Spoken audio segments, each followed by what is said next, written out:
à tous et bienvenue dans la deuxième partie sur la remise en état complète de cette magnifique et rarissime GazGaz 125 Supernote d'origine, modèle 2004. Si tu n'as pas vu le premier épisode, je t'invite à aller le voir de ce pas. Aujourd'hui, on s'attaque à un gros chantier, on va dire, réassemblage complet du moteur. Avant tout, je te remets un petit peu dans le contexte. Cette moto, je l'ai rachetée dans l'état. Le but, c'est que je la refasse entièrement. Donc tout ce qui est moteur, partie cycle, esthétique, je la remets nickel chrome. Et ensuite, elle sera à vendre. Ça, je l'ai déjà annoncé dans le premier épisode. J'ai eu déjà, je sais même pas combien de messages me demandant quand est-ce qu'elle allait être en vente, à quel prix, etc. etc. Pour l'instant, je sais pas. Ça dépendra du coût final, hein, à combien elle me revient, quoi. Mais ce que je voulais surtout te préciser, parce que comme un gros con dans le premier épisode, je l'ai pas dit, c'est que la moto, elle est à Perpignan. J'ai des contacts de Belgique, de Strasbourg, de Normandie. Donc non, la moto est à Perpignan. Donc à venir chercher ici, Perpignan, si tu ne situes pas, c'est tout en bas là. Vraiment, vraiment tout en bas là. Juste à la frontière avec le Ricard pas cher, les clopes et les putes. Depuis la dernière vidéo, j'ai donc déjà commencé à préparer toutes les pièces qui, si tu te le rappelles, étaient dans un état bien dégueulasse avec une huile pourrie. Le cylindre a été amené chez mon usineur préféré qui m'a fait une mesure en bonne et due forme pour commander du coup le piston à la bonne cote. Les carters sont nickel chrome. Il y a eu quelques heures de boulot, hein. Je vais pas te mentir. C'était copieusement dégueulasse. J'ai tout dégraissé, la boîte, même l'embrayage, j'ai dégraissé tous les disques qui étaient tous imbibés aussi de cette huile pourrie. Je les ai remis à tremper dans de l'huile neuve. Je me suis aperçu qu'ici il y a eu une réparation bien douteuse sur la noix d'embrayage. En fait, cette partie-là, elle est cassée. Ici en bas, elle est cassée nette. Donc ils ont rajouté une vis par l'arrière et du coup, ils mettaient une vis plus courte sur dans le ressort là. Je me suis demandé au démontage pourquoi il y avait une vis plus courte que les autres. Bon, ben j'ai vite compris. De toute façon, j'ai vu que ici aussi, il y a une arête là qui est cassée. Bref, j'en ai trouvé une neuve sur le bon coin. Elle est commandée. Concernant les pièces que j'ai déjà reçues, il y a déjà de quoi faire. Donc, ce qui est pièce origine, du coup, le patin de chaîne qui était absent. Donc tout ça, c'est de la pièce origine GazGaz. On a les 3 joints SPI qui vont sur les carters moteurs. Donc, bon, sélecteur de vitesse, kick et je sais plus quoi. Bref, il y a 3 SPI qui sont pas inclus dans la pochette de joints. Ça, c'est le kit réparation pompe à eau avec SPI et je pense qu'il y a le roulement, tout ce qu'il faut. De la visserie qui était manquante à droite à gauche. Le fameux écrou pour la cloche d'embrayage là qui avait été matraqué au marteau burin. Qu'est-ce qu'on a d'autre? Un kit réfection carbu. 4 clignotants. Le plus gros des pièces vient de chez 3AS Racing. Bon, j'ai souvent l'habitude de commander là-bas. On a donc pochette de joint moteur complète, les roulements de roue avant, ça c'est les roulements et les spis de Vilo. Donc là, ben, il n'y a que les spis, les roulements ils sont déjà au congèle. Joint d'échappement, un câble de gaz, on a vu que celui-là il était mort. Le relais qui va avec les clignotants, la centrale clignotante si tu préfères. La cage à aiguille du piston, le fameux piston.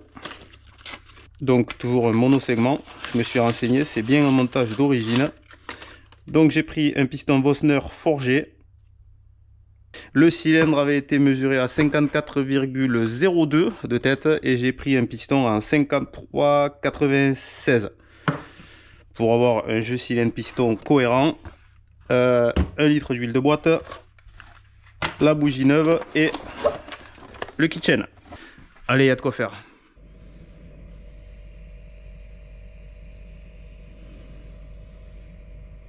T'as vu mon nouveau pote? Mon nouveau pote de mécanique, il surveille tout ce que je fais. Il est beau, hein? Mon poteau, mon petit Gauthier, qui m'a fabriqué ça pour mon manif. Pah, trop stylé. Pas une petite glace là-dedans? Une petite glace au Nutella là? Oh là là.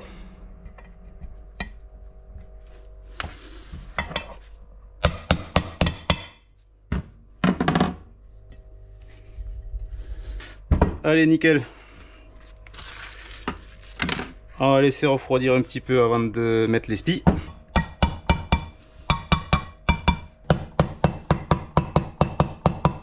Allez, la boîte.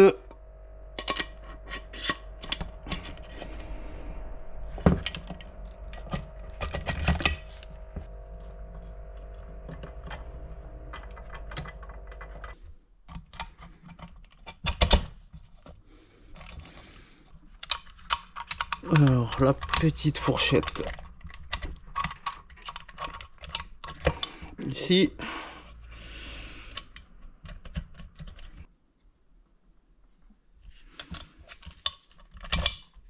Hop. Et deux autres fourchettes. Après, on peut pas se tromper. Hein. De toute façon, forcément, les petits pions, ils tomberont pas du bon côté. Donc, il n'y a qu'un seul sens possible et c'est celui-là. Donc, une ici. Une ici. Ici, il faut tourner jusqu'à ce que ça tombe en face.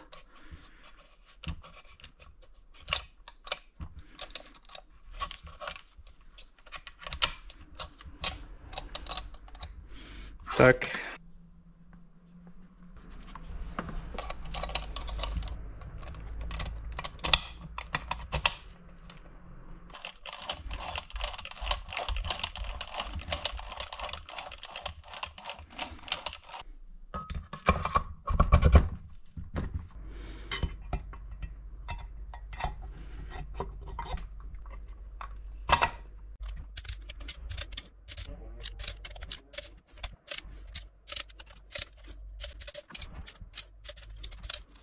Alors, avant d'aller plus loin, on va tester si tout tourne correctement quand même. Donc là, on est en première.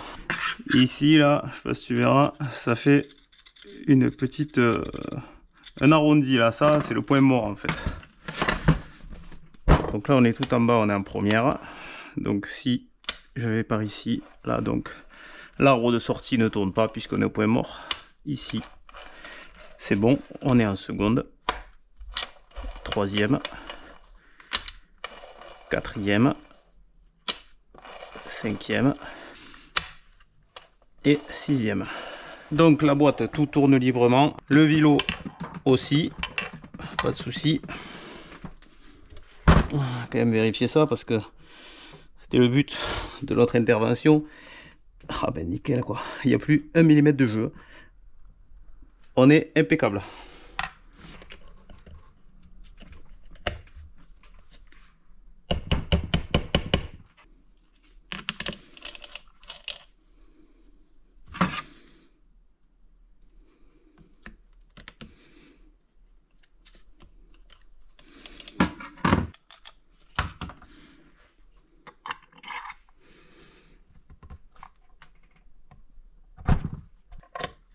Ça, on va quand même y mettre un petit peu de frein filet.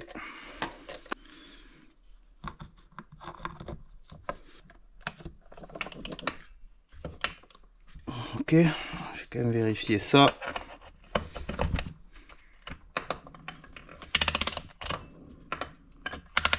A priori, tout roule. Hop, donc ça se sert à 40. Ça paraît un peu barbare hein, de commencer un tournevis là-dedans, mais c'est pas la première fois que je fais ça. Les pignons là ici sont traités, c'est ultra dur. Avec un serrage à 40, tu risques rien. Il s'agit de bien mettre le tournevis dans les dents, comme ça, pas que ça porte bien. Faut pas riper. Ça passe, t'inquiète. Donc lui, ben, je le ressors parce que de toute façon, j'ai pas la noix. Je l'avais mis en place, du coup, c'était juste pour pouvoir verrouiller le pignon.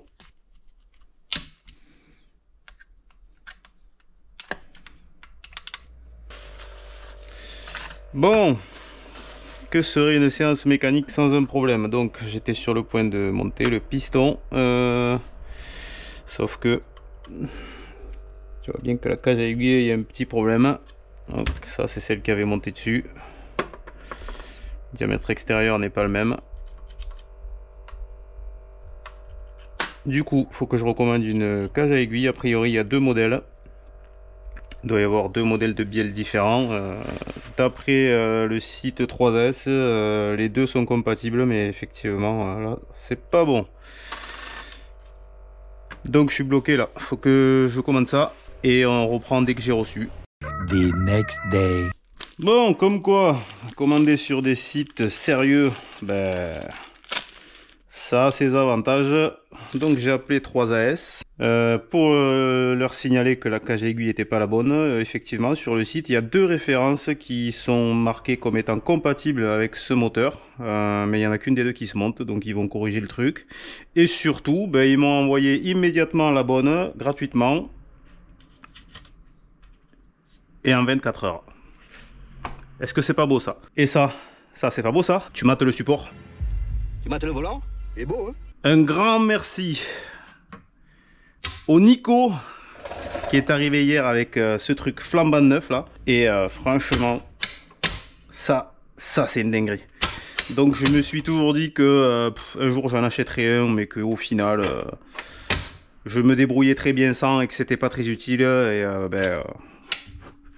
comme toujours quoi, une fois que tu l'as, tu te dis en fait c'est indispensable. Récupérateur d'huile, quand tu ouvres les carters, ça reste là-dedans. D'habitude ça s'étale partout sur l'établi, ça imbibe mes cales en caoutchouc. Il faut enlever le moteur, nettoyer, reposer le moteur. Là, le moteur reste suspendu, tu nettoies juste en dessous. C'est impeccable.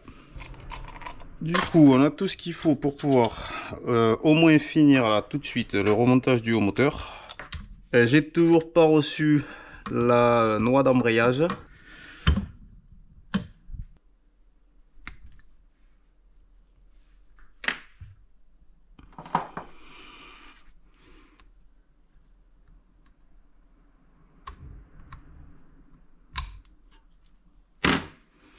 Donc segment le repère vers le haut, toujours.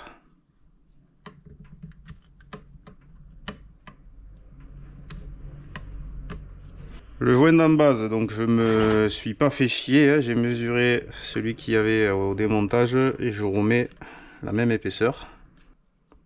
La moto elle marche très bien avec cette épaisseur de joint d'en base depuis 15 ans, on va pas commencer à rentrer dans des...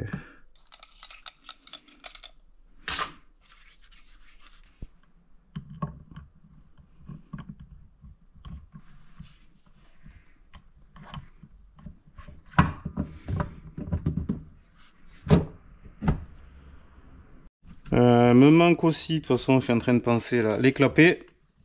J'en ai commandé une paire, je les ai reçus et c'est pas les bons. Voilà, donc j'ai appris que du coup c'est pas les mêmes sur les 125 que sur les 200, 250 et 300. Les 125 ils sont différents. Si tu le savais pas, tu le sauras aussi. Donc j'ai commandé une autre paire que j'ai toujours pas reçue.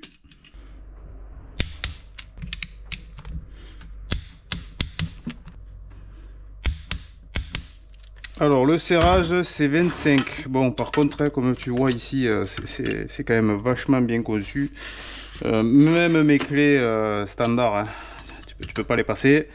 J'en ai celle-là là, elle est un petit peu plus fine, elle passe mais vraiment juste bon. Du coup serrage au couple,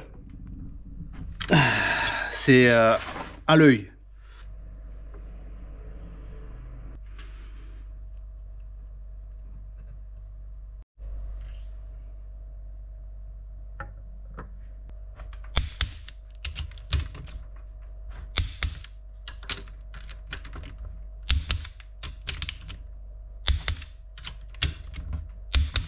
Là c'est pareil, serrage à 25.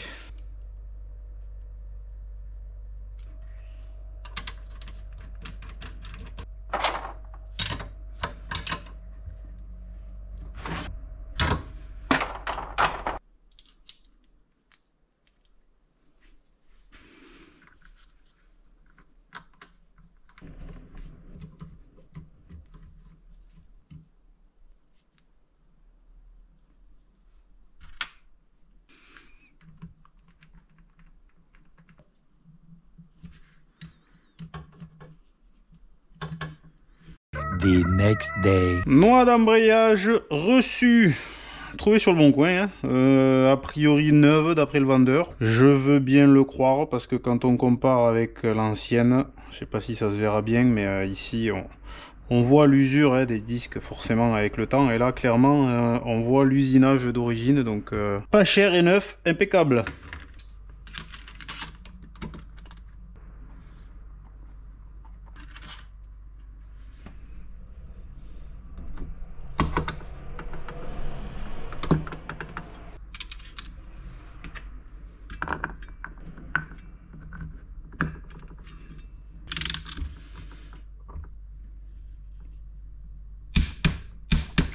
Donc ici, frein filet, serrage à 40. Donc on n'oublie pas de rabattre la rondelle frein. On part pour l'empilage.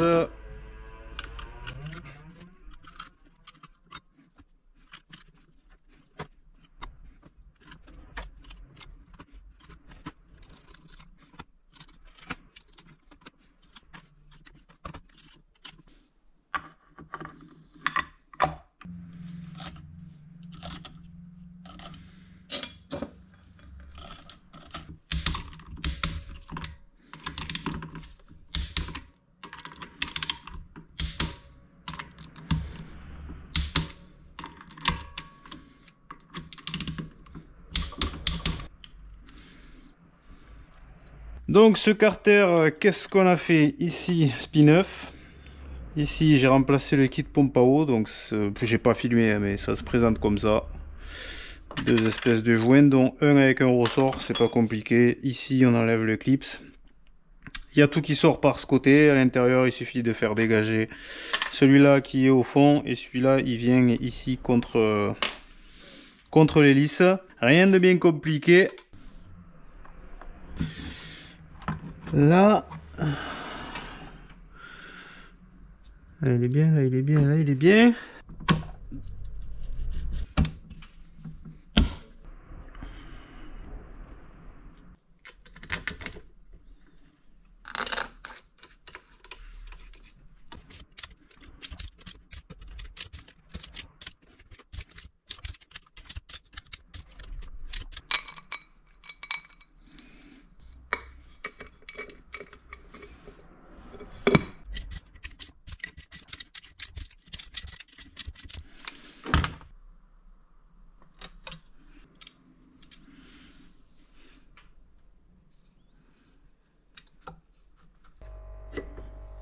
Bon, braves gens, je pense que pour cette fois-ci, on en a fait assez, non? On va s'arrêter là pour aujourd'hui. Il me manquera plus que les clapets, c'est un détail. Côté allumage, je remonte pas puisque c'est resté sur la moto. Donc, je te propose qu'on se retrouve pour un troisième épisode sur cette magnifique 125 GazGaz Supermoto d'origine et d'époque. J'avais dit 2004 dans la première vidéo. Je viens d'avoir la carte grise, c'est une 2002. 1000 balles de plus. C'est encore plus rare, 1000 balles de plus. On s'occupera donc de préparer tout ce qu'il y a à préparer sur le châssis avant de remettre le moteur dedans. Il faudra s'occuper des pneus, de l'esthétique. Il y a plein de choses à faire encore. Je pense que je vais essayer de rentrer ça dans un dernier épisode. On ne va pas en faire non plus 50. Et donc, je te le redis, à la suite de ça, elle sera passée au contrôle technique et mise en vente. Je suis sûr que tu veux l'acheter. C'est obligé que tu veux l'acheter. T'as vu la beauté? Allez, adieu.